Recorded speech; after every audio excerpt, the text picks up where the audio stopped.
بسم اللہ الرحمن الرحیم۔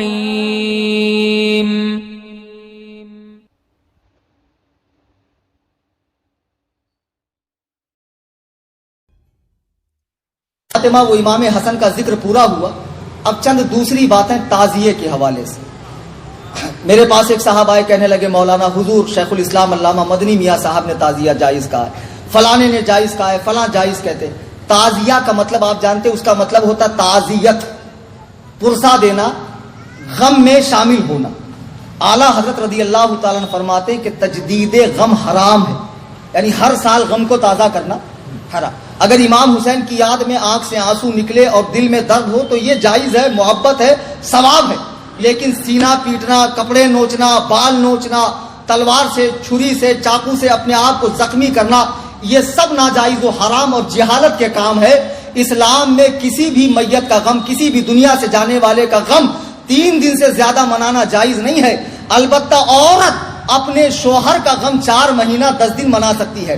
سرکار امام علی مقام کی مظلومانہ شہادت کو یاد کر کے آپ آنسو بہا سکتے ہیں، اصالہ ثواب کر سکتے ہیں، لیکن یہ جو تعزیہ بنانے کی بری بدعت ہے، اس کو مختار ثقفی نے شروع کیا تھا، جس نے بعد میں نبی ہونے کا دعویٰ کیا، اور ہندوستان میں اس کو تیمور لنگ لے کر آیا اس بری بدعت کو، اور پورے ہندوستان میں یہ بدعت ہو گئی کہ 10ویں محرم الحرام کو اپنے ہی ہاتھوں سے بنایا ہوا وہ لکڑی کا وہ خوبصورت پنیوں اور پلاسٹک کا ایک تیار کر لیتے، مینارہ وغیرہ، گنبد وغیرہ، اور اس کو لے کر چلتے ہیں۔ پھر کوئی اس میں دھاگا باندھ رہا ہے، کوئی اس کے آگے گر پڑ رہا ہے، کوئی اس پہ نذرانے پیش کر رہا ہے، کوئی اس کو پھول ہار چڑھا رہا ہے، اندر نقلی قبریں بنائی جا رہی، کوئی فاتحہ پڑھ رہا ہے، کوئی سمجھ رہا ہے اس میں امام حسین ہے۔ یہ سب ناجائز و حرام اور سخت حرام ہے۔ اعلیٰ حضرت رضی اللہ تعالیٰ عنہ فرماتے ہیں کہ اتنا جیسے غیر جاندار کی تصویر کسی گارڈن کی یا آسمان زمین کی یا کسی مزار کی بنا سکتے ہیں، ایسے ہی امام حسین کے روزے کی نقل بنا کر گھر میں رکھ لو، یہ جائز ہے۔ لیکن یہ جو مروجہ تعزیہ داری ہے، جسے بنا کر گلی کوچوں میں گھمایا جاتا ہے، ڈھول تاشے بجائے جاتے ہیں، چڑھاوے چڑھائے جاتے ہیں، منتیں مانگی جاتی ہے، اسے بلاؤں کو ٹالنے والا سمجھا جاتا ہے، یہ سب بت پرستی سے مشابہ ہے۔ کیا یہی کام کفار نہیں کرتے؟ وہ اپنے ہی ہاتھ سے کریٹ کر کے 10 دن اس کی خوب خدمت کر کے 11ویں دن اسے لات مار کے گراتے ہیں جب وہ جاتا نہیں ہے پانی کے اندر۔ یہی حال تمہارا بھی تو ہے۔ تم نے کیا تماشا بنا کر رکھا ہے دین کا؟ ان تعزیوں کا دین سے کیا لینا دینا ہے؟ پھر بھائی لوگ کہتے ہیں مولانا حضرت وارث پاک نے تعزیہ دیکھا ہے۔ بھیا کون سی کتاب میں لکھا ہے؟ لال کتاب میں لکھا ہے۔ کوئی لال کتاب میں لکھا ہو تو الگ بات ہے، اگر کوئی مستند کتاب میں ہے تو قیامت کے لیے اٹھا رکھا ہے، لا کر دکھا دو نا یار۔ میں بھی دولہا کھیلتا ہوں 10ویں محرم کو، پھر میرے بھی آنگ میں آئے گا۔ کیوں انتظار کر رہے ہو بھائی؟ وارث پاک کو بدنام مت کرو۔ اور بالفرض اگر وارث پاک نے دیکھا، بالفرض، تو وارث پاک نہ قرآن ہے، نہ حدیث ہے، نہ اجماع ہے، نہ قیاس شرعی ہے۔ کسی کے ذاتی عمل کو دین میں حجت نہیں بنایا جا سکتا ہے۔ دین میں حجت بنے گا قرآن، حدیث، اجماع، قیاس۔ کسی کا ذاتی عمل دین میں حجت نہیں بن سکتا ہے۔ مولانا حشمت علی خان صاحب کو کوئی پرابلم تھی، انہوں نے اوجڑی کھانا شروع کیا ڈاکٹر کے مشورے سے، اس کا حل اوجڑی سے ہی تھا۔ بعد کے مریدوں نے اوجڑی کو سنت سمجھ لی۔ ارے بھائی انہوں نے کوئی پرابلم سے کھایا، سنت تھوڑی ہے اوجڑی کھانا، تو مکروہ تحریمی۔ لیکن کیا سمجھایا جائے؟ تعزیہ داری ایک بری رسم ہے، اتنی بری رسم، اتنی قبیح رسم جو امام حسین کے مقصد پہ پانی پھیرتی ہے، امام حسین کے مقصد پہ، ان کی قربانی پر پانی پھیرتی ہے۔ مجھے بتاؤ تو سیدہ کے لال نے 3 دن تک بھوکے پیاسے رہ کر اپنا پورا گھر بار کیوں لٹایا؟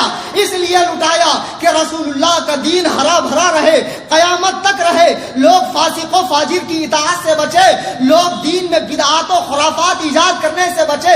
آج وہابی دیوبندی کہتے ہیں سارے بدعاتی بریلوی ہیں، بریلوی علماء بدعات کا رد نہیں کرتے، ان کے حلوے بند ہو جائیں گے، ان کے مانڈے بند ہو جائیں گے، ان کے ملیدے بند ہو جائیں گے۔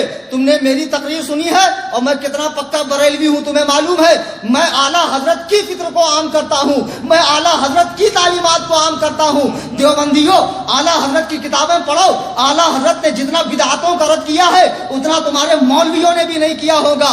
اعلیٰ حضرت نے اتنا رد کیا۔ اعلیٰ حضرت سے پہلے حضرت شاہ عبدالعزیز محدث دہلوی رضی اللہ تعالیٰ عنہ فتاوی عزیزیہ جلد 1 صفحہ 75 پہ لکھتے ہیں، فرماتے ہیں تعزیہ داری کرنے والے گمراہ ہیں، بد مذہبوں کا کام۔ کون فرما رہے؟ شاہ عبد العزیز. اور یہ ایسے عالم ہے جن پہ سب متفق ہے, کسی کا کوئی اختلاف نہیں. ناگپور کے چند مفتیوں کا ہو جائے, نابالغ مفتیوں کا تو الگ بات ہے. پھر اس کے بعد اعلیٰ حضرت امام احمد رضا خان فاضل بریلوی رضی اللہ تعالی عنہ, جو حامی سنت اور ماہی بدعت ہے, بدعت کو جڑ سے اکھاڑ کر پھینکنے والے اور سنتوں کو زندہ کرنے والے. ارے مجدد ہوتا ہی وہ ہے جو سنت کو زندہ کرے, بدعت کو اکھاڑ کر پھینکے. آپ نے یہاں تک لکھا کہ تعزیے میں مدد دینا, اسے دیکھنا, اسے کندھا دینا, ساتھ چلنا, چڑھاوے چڑھانا, فاتحہ پڑھنا, گر پڑھنا, اس پر مال کو لٹانا, سب ناجائز و حرام ہے. تعزیے کی رکھی ہوئی مٹھائی کو کھانا منع ہے, اگرچہ حرام و شرک نہیں ہے لیکن منع ہے, اس لیے کہ جاہلوں کی نظر میں وہ تعظیم والی چیز ہے, تو جاہل کہیں تعظیم کی چیز نہ سمجھے, اس لیے اس مٹھائی کو بھی نہ کھایا جائے. یہ اعلیٰ حضرت امام احمد رضا کا فتویٰ ہے. لیکن ہمارے پیارے بھائی, ہمارے سنی بھائی, ہمارے کم علم بھائی جو تعزیہ کرتے ہیں, وہ سمجھتے ہیں ہر چیز میں اعلیٰ حضرت ہی سختی کر رہے ہیں. بھیا ایسا نہیں ہے.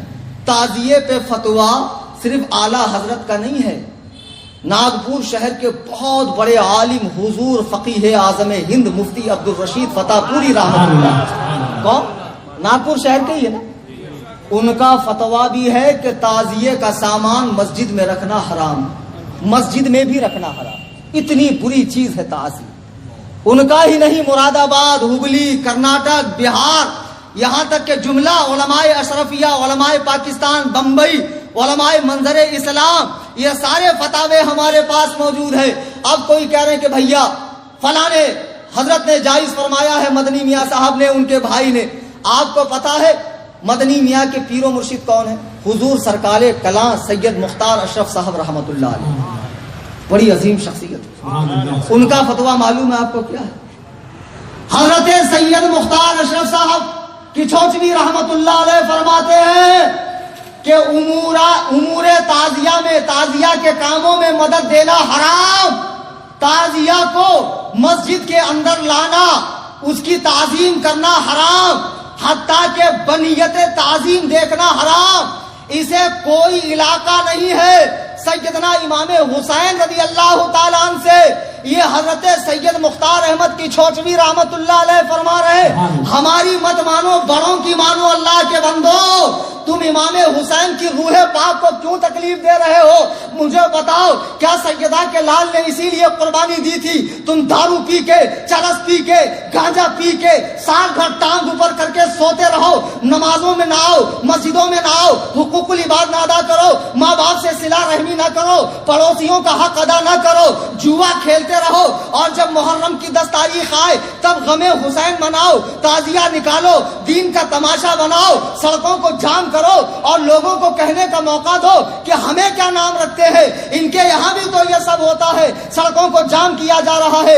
اللہ کے بندو, خدا کی قسم, تعزیے میں مدد دینا بہت برا کام ہے. روح حسین کو تکلیف ہوگی. آپ کو معلوم نہیں, سر امام پاک کو تن مبارک سے جدا کرنے کے بعد تلوار کی نوک پہ رکھ کر یزیدیوں نے کربلا کے میدان میں ڈھول بجائے تھے. یزیدیوں نے امام حسین کی قربانی کا مذاق اڑایا تھا, شراب پیا تھا, ناچے تھے, گائے تھے, اور پورے رقص و سرور کے ساتھ عبید اللہ ابن زیاد کے پاس کوفہ میں پہنچے تھے. بتاؤ 10ویں محرم کو یہ کام کس نے کیا تھا؟ حسینیوں نے کیا تھا کہ یزیدیوں نے؟ آپ کہتے ہو غم مناتے ہو, یہ کیسا غم منانا ہے؟ کسی کی شہادت پہ ڈھول بجانا یہ غم منانا ہے؟ تمہارا باپ مر جائے, تمہاری ماں مر جائے, تیرا بیٹا مر جائے, پھر بلا, ہجڑوں کو بلوا کے نچوا, ناچنے والیوں کو بلوا, ڈھول بجا اور بڑے دھوم دھام سے اپنے گھر والے کی میت نکال, پھر میں تجھے مانوں گا کہ واقعی غم ایسے منایا جاتا ہے. کہیں گے مولانا نہیں ایسے غم نہیں منایا جاتا ہے. پھر رسول کریم کے نواسے کا غم ایسے کیوں مناتے ہو؟ امام حسین کی قربانی کا مطلب یہ ہے کہ ان کے بتائے ہوئے طریقے پہ عمل کرو. امام حسین کی قربانی کا مطلب یہ نہیں ہے یہ سواری نکال کے, علم نکال کے, پنجے نکال کے, دلدل نکال کے, یہ تعزیے نکال کے, یہ حال آنا, یہ وجد آنا, یہ قوالی آنا, یہ پنجے, یہ سب کیا ہے؟ یہ سب بدعات کی چیزیں ہیں, انہیں مٹا دو, ملیا میٹ کر دو. ان کا دین سے کوئی تعلق نہیں. یہ امام حسین کی قربانی سے ہرگز اس کا کوئی لینا دینا نہیں ہے. اور اگر کسی کو برا لگے، بھائی سب کو اچھا لگے ایسا بیان تو میں کبھی کروں گا ہی نہیں. کسی نہ کسی کو تو برا لگا ہی ہوں، کسی نہ کسی کے چہرے پہ تو 12 بجے ہی ہوں گا. یہ الگ بات ہے کہ دور کے لوگ مجھے نظر نہیں آ رہے. تو خدا کے لیے پیچھے مت بولنا اماں خالہ کی طرح پان پٹی پہ چائے پیتے پیتے. غلط بولے مولانا، نہیں بولنا چاہیے تھا. خود مولانا سے ہی آ کر بول دو، اپنے ڈاؤٹ کلیئر کر لو. اور بھیا اگر تمہارے پاس کوئی دلیل ہے تو لا کر مجھے دے دو، ہم جماعت علماء بھی وہ کریں گے.